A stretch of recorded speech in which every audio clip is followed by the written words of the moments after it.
Instead of wasting my time prepping, shopping, cooking, and cleaning, I hired a professional housekeeper chef to do it all for me. I shared this system with all my clients like Spencer, William, and James that were able to make tens of thousands of dollars extra to their business with their increased productivity and time. It's not expensive, it'll cost you between $2,000 and $5,000 every single month, and that's why serious entrepreneurs like Sam Ovens use this system. Today, I'll show you how to hire, train, and automate and use this system so that you can perform at your highest and most productive level. If you have any additional questions with this process, shoot me a message on Instagram and I'll help you out there. Great. Now we're going to get started with the entire A to Z hiring process for onboarding and training the housekeeper chef. The first thing we're going to look at is the job posting, and then I'm going to move into the interview process, and then I'm going to move into the training and show you how this is all set up and the inner workings of it. So the first thing you're going to do is to post a simple job description, and you don't need to remember this. I've actually included the job description in the video description down below for you to access and for you to see the entire document as well as the interview process. So I'll share this with you down below. But the job is going to go like this, essentially. You're going to look and you're going to create a job on care.com. Your first job is going to be a nanny. And the nanny job, the reason why you want to create a nanny job is because usually nannies understand the process of cooking and cleaning.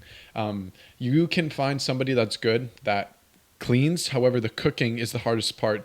And usually nannies are a great start for this. You can just say you have one child that's between 6 to 11 years old and then set better expectations on the call once you get them on the call. And the job description essentially looks like this. I'm looking for someone to come in for me and my brother and cook and clean 2 times per week, 6 hours per visit. I will provide all training and instructions for the role, as well as any equipment needed. My brother and I work all day, and we don't have time to cook and clean the home we live in, but we know what we want to eat, and we have meal plans with great instructions from our trainers. I'm looking for someone that is a terrific communicator, open-minded, efficient, solution-oriented, and I can provide previous referrals. So you're going to launch 2 jobs, one for housekeepers and then one for nannies. So the nanny one is going to obviously involve that kid parameters that we just mentioned. And then now for the other one, this is the same job description.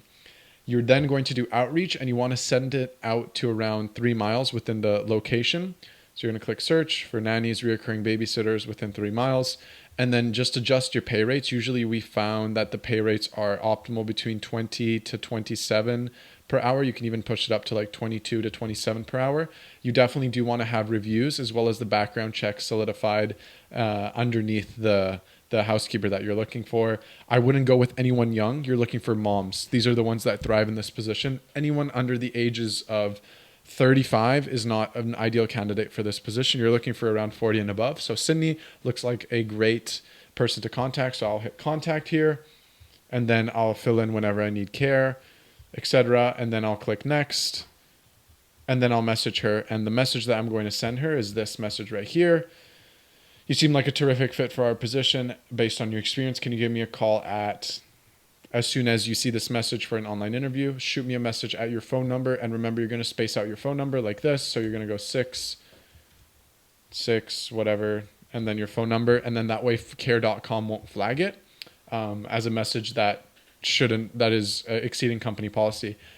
Ideally, you're going to do around outreach to 50 candidates, and then you'll get some responses as well. And then you're just going to pick based on the candidates that fit the job description the best with their experience, etc. This one has a lot of experience in regards to CPRC, etc. Some other applicants for the role. And you're just going to send them to your phone number. And then the goal is to get them on the phone as quickly as possible. And then once you get them on the phone, you're going to book them into a Google Meet. And essentially during the Google Meet, immediately you're going to tell them if they applied for the nanny position, you're going to say that this isn't actually a nanny position. The job description as it states is for myself and for whoever's in your home. And you're going to explain a little bit more about what you do. In this instance, I explained that we are a healthcare company and that we hire housekeeper chefs just like them so that they can come in and help us and help our clients around the home.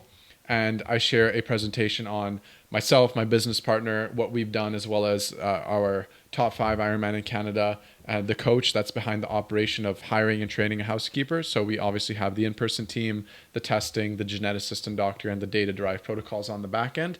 And this is what I'm sharing actively with the housekeepers. And immediately I'm lowering their guard. And I'm showing them, hey, This has happened before. This isn't a scam. Here are our expectations. So immediately your presentation, you want this part, the visuals, because that's how these people learn. The competency is there. It's just not at the high level online tech wizard scene that you and I might be accustomed to. So you want to set the expectations right away with the meals, showcasing what good meals look like, and then continuing to hit home and solidify the fact that someone has done this before and that their perceived likelihood of success is high. So we do that with showcasing all the housekeepers as well as our previous client spaces. And again, expectations right off the start. And then I explain to them, here's what they're going to be doing.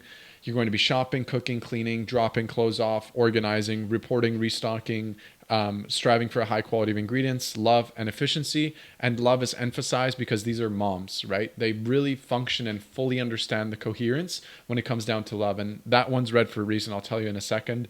I explain more about our doctor and our geneticist and the people that they might see in Slack, because that's where we keep all of the housekeepers. We keep them in Slack. And then I explain a little bit more about our other offer, and then we right away go into some clients so they're anticipated and they understand the type of person they're going to see and work with. And then boom, right away, I just tell them, hey, you see all these guys? Well, they miss their mom. And the reality is that they miss their mom because mom was all around the house and she was always helping out with food, etc., as we were playing sports and all those things. And then I frame it as love is a form of helping. The housekeeping position is framed as a really low level position, but in reality, it's a very high level position that needs to be trained and orchestrated properly, which is what I'm doing with you here today. And as you can see, the depth and the detail that goes into all of these aspects is pretty complex, and we'll dive deeper into that here. And I then start off the rest of the interview by going back to the housekeeping section, so the document in the description, and then I ask them some questions before I dive deeper into more specifics of the role, which actually primes them up for the next question, which is what is the role, what we do, etc. So in the housekeeping process, here at this point, I would then go into the interview questions. Do you have any questions about the role? So again, just to recap, after they're on a call with me, I show them that people have a high likelihood of success in this position. I showed them that we do this a lot, and then I show them and I get them sold on the fact that these guys miss their moms and that they're now becoming a pivotal piece to the ecosystem of a successful business owner and a successful company. You can frame this in the same way as, having your clients in here and explaining what you do, explaining what you want done, and potentially explaining some other companies, or even you can hit me up and we can coordinate about how you can get some help with using some of our housekeepers potentially to sell the housekeeper that you're looking for, and an easier solution to buy into what you're looking for. So afterwards, again, I have these two things open. So I'm screen sharing, but then I also have the interview questions on the side. Do they understand the role? Can you see this aligning with your current skill sets and passions? Tell me about your previous experience. Where do you see yourself in 5 years? What's going to keep you motivated and working here with us? What does success look like for you? How do you think we measure success with this position? Again, just look through this document. It's super in depth. The best question on here is, I don't know anything about this role. Explain it to me. And then after we're explained, if I want to go through with the person, I, again, set expectations with qualities, things to note about the client, explain more about yourself, what your notes are, what tools you're going to be using. And then we dive into the specifics of supplement container refilling, the first visit checklist, and just some visual cues and examples of what good service looks like and what bad service looks like, and what a mess looks like and how we want them to fix that. Checklist on all the things we want to see in the home, and bad representations of what we don't want to see in the home. Same thing with food labeling and bad quality meat ingredients. Seed oils, same thing. And then a yes and a no quick checklist. And at this point, if they're qualified and I feel as though that they're a good fit, they will then fill out an onboarding form, which sends them the training. And we'll dive into the training right now as well. And this is the entire training. The first thing is I get them sold on the company, the vision, etc. And all of these are just looms. There's the vision, where we're going together, and I get them sold on my company's vision. And the reason why you want to do this is because, well, importantly, this is a part of our service, but for your sake especially, the housekeeper is going to become more and more curious about all the work you're doing behind the computer. You want them to understand how important it is that they're in your ethos to level you up. So let's say you run a marketing agency, you can explain to them, well, we're marketing for specific machine manufacturer brands, and we're fixing this problem. And over time, the housekeeper will communicate with you and will ask you little tidbits, etc., things about how things are going. And that's great because it's going to help you become more comfortable with them, but also it might actually make you think in new ways. We've had instances where housekeepers are communicating with the clients, and because the questions are so rudimentary and so simple, like, hey, what happened with John? Oh, I remember that he wasn't happy about this. Did this get solved? It actually makes you think. So it's an asset in your home. Then I just ask them a question: what inspires you most about working with this company? Super simple work basics: Instacart setup with a loom, Slack expectations, payment and hours tracking. We just have an interface form. So every time they come in, you can link this to your, it's not called a tech stack, but your backend system. You can use monday.com, etc. Google Sheets is great for form tracking for payments. And then I get them to create a Wise account, and that's how they'll be paid. Food safety course, absolute non-negotiable. There's a 6-part food safety course that they go through. Food labeling and cookware, as well as labeling, oils, bad meat quality products, kitchen hacks just for efficiency in cleaning and cooking, food organization and setup. So this quiz sets and tests them on all of the things above. And then we have what to do on the first visit. So a first visit checklist, explicitly going over everything that is involved with the first visit. So everything in there as well. The first visit checklist, I'll share that with you as well right here. Initial visits checklist, there it is. So on the initial visit checklist, we have it actually set up in a way where the entire visit is orchestrated perfectly. So we have the arrival and introduction, walk through the home, identify office spaces, bedroom, kitchen, refill supplement container, find the laundry room. And as they're going through the home, they're also submitting this equipment inventory checklist. So the equipment inventory checklist will go over if there's anything missing in the home. And I've just set this up as a Zapier to send a Slack message to us so that we can order these things for the housekeeper chefs in the home: vacuum, floor scrub, floor spray, blender, etc. So this sends us a note if anything is being missed. Oh, actually, I need to actually make this a checkbox. Boom. So it's always in the work. Like, these things I'm always trying to make them better and always trying to improve the quality of and the ease of the housekeeper going in the home. And then boom, we have the regular visit checklist as well. This is more of a form that the housekeepers use on a regular basis, on a regular checklist: placing the food order, notifying the Slack group chat that they're coming, laundry, cooking, fridge cleaning, etc. Laundry again, garbage, everything, mopping, all in order in the most efficient way possible. We have a single meal plan example. And here in the single meal plan example, the visual for the meals, the macros, the shopping list for the week, as well as all the preparation instructions for each meal, and then a kitchen flow at the end. So that way the housekeeper chef doesn't get lost if they show up on Monday, how they're going to organize making breakfast, steak, chicken bake, rolled oats, fruits, rosemary chicken, and a beef bowl, kind of what to do in what order. So first step, prep and chop first, and then move on to the oven baked, batch cook, and then stovetop efficiency, and then cold prep. So super simple way for them to organize and to understand and not get overwhelmed with the position. And then I also explain the kitchen flow in a more in-depth fashion about why it's there, how we're going to use it, etc. And then I test them by creating a meal. So I give them the option to create one of these meals, and then they submit it in here, and then I test it. They just send me a message on Slack. Supplement refilling as well, just training them on how to organize the supplement table effectively based on what supplements the clients are taking or I'm taking. To do's and not to do's, just super simple orchestration of, again, realigning the expectations as to what we want to see and what we don't want to see in the home. Equipment implementation checklist: if they see equipment coming in, like if we send over a water filtration system, what the client will see and what they won't see, etc.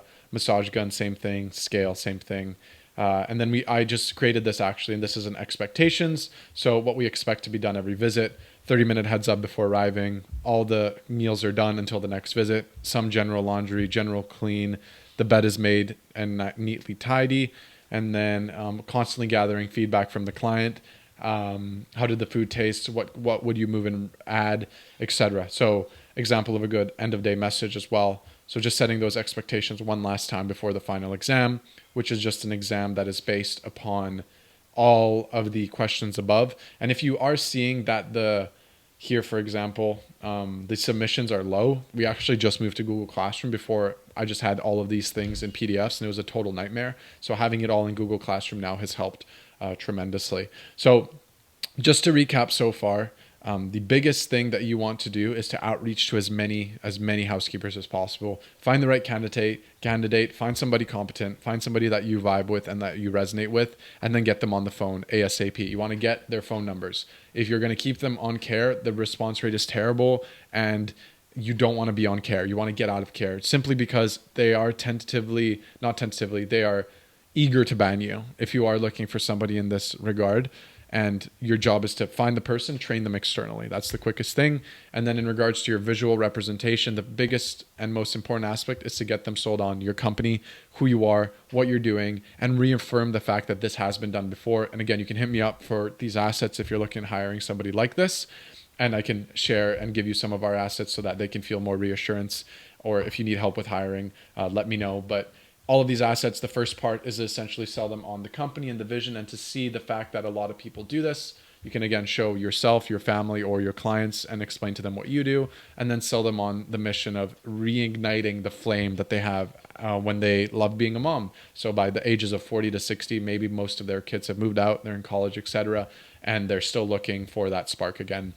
Afterwards, you can dive deeper into the process, but you ideally want to orchestrate and build something out that is super clear and concise, where you're able to track them. On the onboarding form, let's say you go through an interview and they pass, you find them on care, you take them through the questions, etc.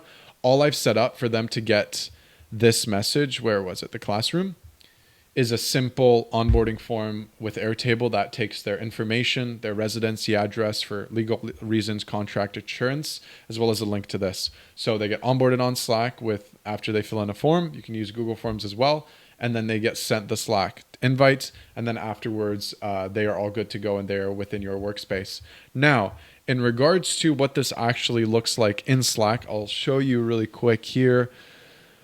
Boom. So we have a lot of things. So the housekeeper coming in, etc., explaining what got done. Here's some of the meals.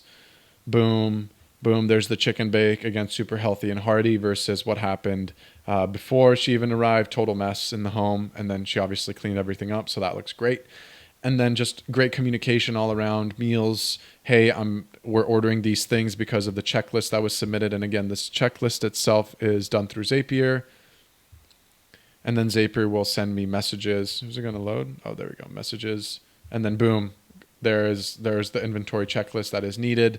And then there's that inventory checklist, just like I told you, how that comes in whenever the housekeepers want something. It gives me the sign and the green lights to place the order. And yeah, it just gets really easy. It gets super seamless, and you save around 56 extra hours a week. So this is an absolute non-negotiable for any business owner within that, I'd say 15 to 100K plus mark, monthly recurring revenue. You're saving around 56 extra hours a week, but a month, sorry, not a week. That would be nuts. Hopefully in the future, but you're saving a lot of time. These things take up a lot of time, and it needs to be a position that is competently trained. Otherwise, you're going to have bad food, over orders, a dirty home. All your clothes are going to not be dropped off when they need to be dropped off. The place is going to be a mess. You're not going to understand what you're eating, how you're eating, etc. You're going to be missing, fizzy water, snacks, things that you love in the home. The quality of ingredients is going to be bad, and you're going to feel like shit. You're not going to have that extra ethos and the extra booster engine that you need in your home to really be efficient and effective at your line of work. Because ultimately, being efficient and effective in front of the computer is a task that needs to be set up for success. And the daily non-negotiables of sustenance, so all of these things, and creating meals like this that are served to you, is not worth your time. And that is the entire value proposition and the entire version of all this. And I'll show you a quick, cool little video as well of our chef coming into my business partner's place the other day. And this is like what you can expect with this type of a service. I'm just going to turn the volume down so we don't get ear blasted, but amazing. Cooking the chicken, has the vegetables there prepped, has some pasture-raised steaks ready to go. And this is all being done on the back end. Martin is in his room, he's working, he's not thinking about these things because ultimately it's not his responsibility. So like I said, if this answered all your questions, or if you're curious about more about the process and how we might be able to help you find and install somebody that is A++, just like Lillian, Soraya, Laura, Susie, Kimberly, or Karen, that comes in your home and saves you 56 extra hours a month doing all this, just shoot me a message on Instagram or comment on this video. All the best. Hopefully that was extremely valuable to you and that helped you out. Have a great day.